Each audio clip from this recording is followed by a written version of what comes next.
One, two, three, come on!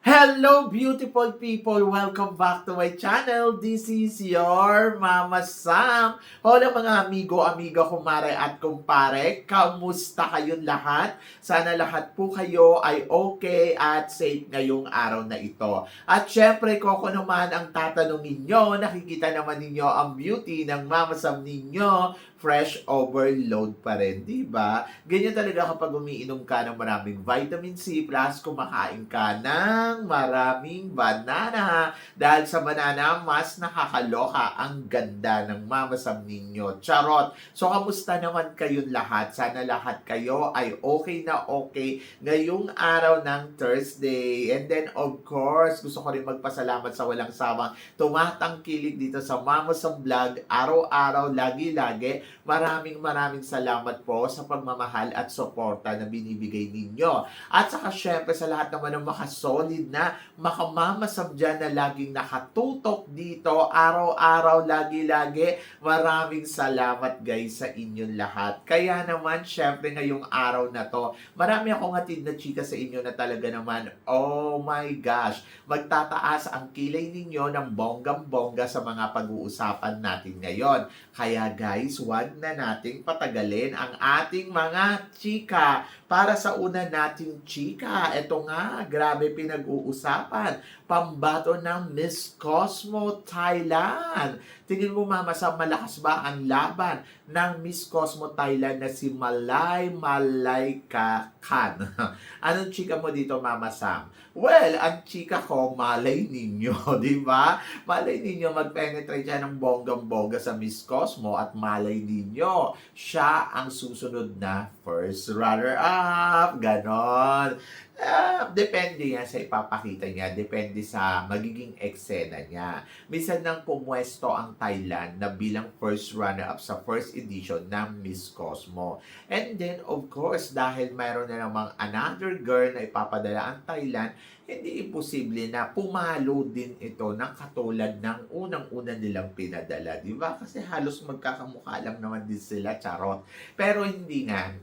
I cannot underestimate yung kakayahan niya eh. Kasi nga, nagpe-penetrate ang Thailand dito sa Miss Cosmo at alam nila yung timpla, alam nila yung, kumbaga yung, ano ba ang hinahanap ng Miss Cosmo? Kaya nilang ibigay eh. So, ako, para sa akin, tingnan natin kung ano yung magiging laro niya doon sa Miss Cosmo at tingnan natin kung papalo nga ba ng bonggang-bongga yan. But for now, syempre, abangers tayo sa mga magiging eksena niya at tingnan natin kung makaka-eksena nga ba ng todo-todo. So, good luck. Yun lang talaga. Pero eto nga, sabing ganon, Team Thailand para sa Mr. and Miss Cosmo. Anong chika mo dito, Mama Sam? Yung lalaki, actually guwapo at mukhang may ibubuga. Mukhang may ibubuga yung kagwapuhan ng lalaki. And then, naloloka lang ako kasi parang ginaya na nila yung Miss Supranational version. Kaya lang kasi 'di ba, bukod yung laban ng mga lalaki, bukod yung laban ng babae. Ayun lang yung pero parang nagkaroon ng Miss Cosmo, Mr. Cosmo, nakakaloka, 'di ba? Parang lahat na lang ba ng pageant kailangan may ganito? Eh bakit walang Mr. Universe na kasama ng Miss Universe, mga ganon? Well, ang masasabi ko ay may ibubugay yung pambato nila sa sa sa Mr. Cosmo. Dito naman sa Miss Cosmo, tulad nga na sinabi ko, depende sa ipapakita ng kanilang pambato. So, itong dalawang to, malalaman natin in the future kung sila nga ba ay malakas. At kung tatanungin mo ko, Mama Sam, tingin mo yung ganda nila is enough ba? Siyempre hindi. Hindi tayo magbe-base doon sa ganda at kagwapuhan lang nila. Kailangan yung quality nila. Kasi yun talaga yung dapat na tanong eh. Hindi naman yung, tingin mo ba yung ganda niya may ibubuga? Hindi. Yung quality ba niya may ibubuga? Ganon. And then looking forward ako kung ano nga ba ang magiging eksena ng mga pambatong to sa international stage. And looking forward ako kung ang kanilang Mr. at kanilang Miss may ibubugang laban sa international pageant and laban yan sa abangan natin yung mga eksena nila, di ba? So, yon, exciting yan. Pero eto, hindi ko alam kung may excite ka. Pambato ng Malaysia. Tingin mo, Mama Sam, isa nga ba sa mga pwedeng maging tinig at mayroon nga bang ibubuga? Dahil ba payat? Dahil ba mahaba ang leeg at mahaba ang mga bias? Kaya pwede na natin masabi na siya ang magiging next Miss World? Or pwede natin masabi na isa siya sa mga banta? Maaari yung styling niya, perfect. Pero hindi natin alam kung ano nga bang ipapakita ng pambato ng Malaysia.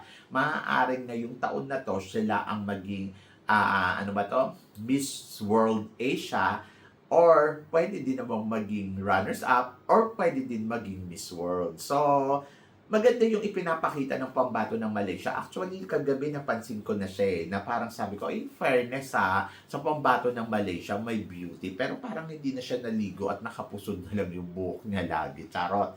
Yung parang natulog na lang siya na nakaga, ay maganda pala ako sa ganitong itsura. Matutulog ako ng ganito. Hindi ko maalala kung nakalaglag ba yung buhok niya. Dahil kung hindi, baka ganun nga yung ginawa. Anyway, so, isa siya sa mga napansin ko kagabi. Kung nanood kayo ng reaction video ko, isa si Malaysia talaga sa Asia na napansin ko na parang, oy, sandali lang muna, maganda to. Bukod kay Malaysia, nakita ko din yung ganda ni Puerto Rico na parang, wow, may ibinubuga yung ganda. Ang napansin ko lang sa batch na to, lahat sila ay hindi ganong katangkaran. Maraming mga candidates na kaliitan lang, pero ang pinakabongga, syempre, yung pambato natin. And then, ayan, good luck, syempre, sa pambato ng Malaysia. And then, tingnan natin yung execution niya dito. Kung ano nga ba ang magiging ganap. But, tinitignan ko yung styling niya. Maganda yung styling niya. At, wow, mukhang may ibubuga talaga, di ba? So, yun, laban lang at tiwala lang tayo, syempre, sa pambato natin. And then, of course, para sa sumunod na chika, ito nga, Tarina Botes, rumampa na sa swimsuit competition ng Miss Universe Thailand. Anong masasabi mo, Mama Sam? Well, ang masasabi ko, hindi siya mananalo. Charot! Ewan ko, hindi ko alam. Hindi ko gusto yung pasarela niya. At parang ang dami niyang kalaban. Anyway, wish all the best pa rin para kay Tarina Botes. Si Tarina Botes ay well-experiences na pagdating sa pageant, di ba? Sumali na yan ng Miss Universe Philippines noon. Hindi naman siya nanalo, naging first runner-up. Tapos sumali na siya ng Miss World. Ayun, nag-title siya sa Miss World. Tapos, sumali siya ng MGI All-Stars. Ayun, nakarating din siya hanggang top 10 ba? So, I'm so happy for Tarina Botes sa mga, alam mo yon, yung encouragement niya sa sarili niya na, no, ipagpatuloy ko lang itong laban ko, never give up. Sa bagay, kung si Vina nga sino ba makakapag-akala na si Vina ay magiging Miss Universe Thailand? At sino makakapag-akala na si Vina ay magiging first runner-up sa Miss Universe, di ba? So, ganun din si Tarina Botes. Ano lang siya, trying herself na keep fighting, di ba? Trying hard, yun. Hindi masamang trying hard, Yung ibig ko sabihin na trying hard, yung parang tinatry niya yung best niya na mailaban to ng bonggang-bongga, yung sarili niya. And then, naniniwala siya siguro na parang someday, magiging Miss din ako, yung ganon. And then, happy for her. Sa totoo lang, I'm so happy for her. Dahil nakikita ko yung determination na tinatawag. Pero yung kanina, yung execution niya, medyo disappointed ako doon. Kasi parang hindi naman ganun kabongga, rumampa, charot. Tapos talagang yung, kumbaga parang, sige na nga, laban na siya, ganon. Yung parang todo na to, at wala namang masama siguro sa ginagawa niya, no? Kumbaga parang tinatry lang niya yung best niya talaga. But good luck. Malay mo naman, di ba? And then, of course, para sa sumunod natin, chika, eto nga, pambato natin sa Miss Cosmo, handa na kaya? Well, Siyempre, naabangan talaga ng lahat si Bella Ismael. During Miss Universe Philippines, maraming nagsasabi na si Bella Ismael ang gusto nilang manalo ng Miss Universe. Ako naman, parang, yes, ganun din naman. Pero kung hindi nga papalarin, gusto ko nga siyang maging Miss Cosmo. At ngayon, ayan na nga, di ba? So, mataas yung expectation ng lahat. Siyempre, pamangkin to ni Margie Moran. Ang tanong nga ng lahat ay, magawa kaya niya yung nagawa ng tita niya sa Miss Universe. Yung alam mo yun, gumawa ng history. And then ayan na, sinasabi nga dito na sana daw si Bella Ismael, hindi man daw nakarating sa Miss Universe, ay sana gumawa pa rin daw ng history dito sa Miss Cosmo. Yun the first ever winner. Malay ninyo, di ba? So, ako para sa akin, ang isang organization, kung ito ay, yung alam mo yun, yung nandoon lang sila sa part na, o sige, kung sino talaga yung magaling, siya yung mananalo. Alam mo, malaki yung chance ni Bella Ismael kung ganun yung organization. Kasi alam naman natin si Bella Ismael na ibibigay naman niya yung best niya. Alam natin si Bella Ismael na lalaban siya. Alam natin na kakayanin niya to. Pero, syempre, depende na yan. Depende yan sa kapalaran, depende kung ang organization ba ay nakikita ba or makikita yung galing ni Bella. Depende sa stars, di ba? Sa mga bituin sa langit. Kung nakaugma nga ba to para kay Bella Ismael. Bella Ismael, alam kong magaling siya at wala tayong problema doon. Pero ang magiging problema na lang natin dyan, kung si Bawang walang mekos-mekos. Ganon, di ba? So basta magtiwala lang tayo sa proseso, magtiwala tayo sa organization, magtiwala tayo sa mga mangyayari dito sa Miss Cosmo. So, laban, di ba? Yun ang the best. Laban. Oh, kasi lumalaban naman eh. At may ibubuga naman. At para naman sa sumunod natin, chika, eto nga, manifesting. Manifesting na daw dahil ang susunod na reyna ng Miss World ay from the Philippines. Ayan ang sinisigaw ng lahat. Sa nakikita nga nila, dito kay Asia Rose Simpson, hindi katakataka kung siya nga ang susunod na Megang Yang, di ba? Na Miss World from the Philippines.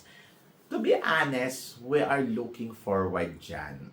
Pero kasi yung manifesting na tinatawag na parang i-manifest na natin na ganun ang mangyayari, medyo mahirap yan. Kasi hindi naman natin alam talaga yung destiny.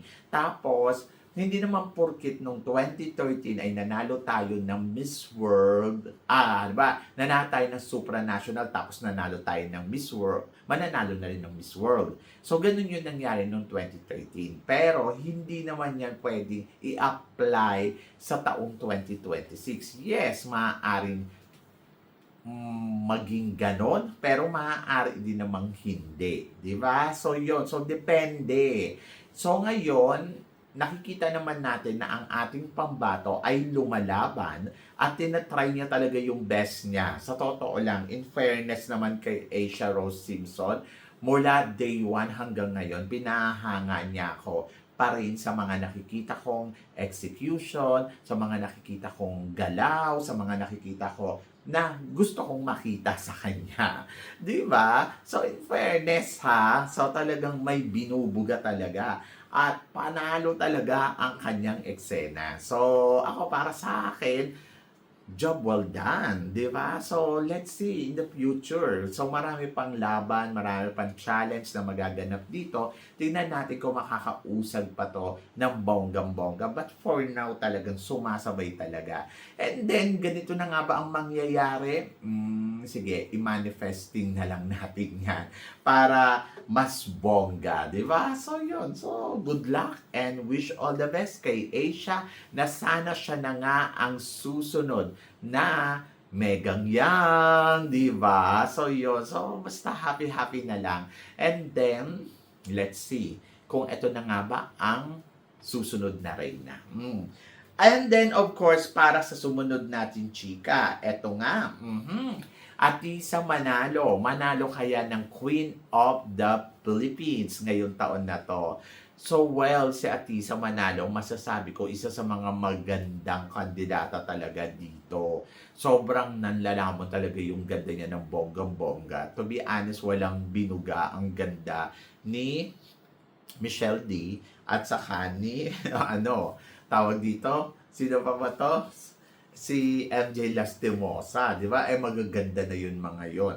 Pero si Atisa talaga yung, alam mo yun, yung lutang yung ganda, very expensive, ganon. And then, yes, Atisa Manalo, isa sa mga pwedeng makoronahan talaga ng Queen of the Philippines. And then, maaaring sa kanya din mapunta ang 25 million pesos na pinag-aagawan nila dito. So, nataray, no? 25 million.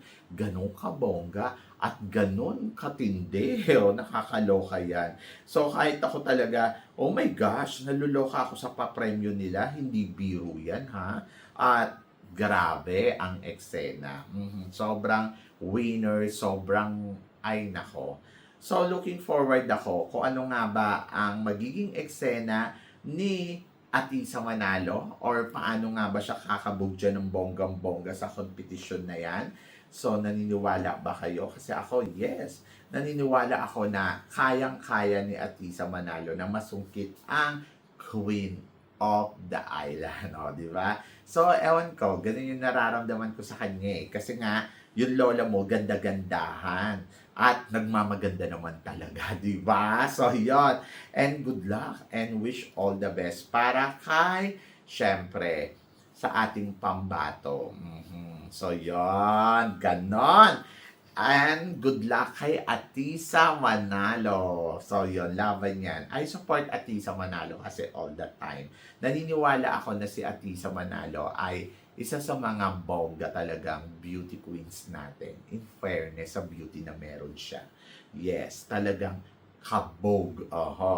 Pero eto, kakabog ba? Asia Simpson, para sa fashion ceremony kanina. Anong masasabi mo sa outfitan, sa eksena, at sa ganda ni Asia?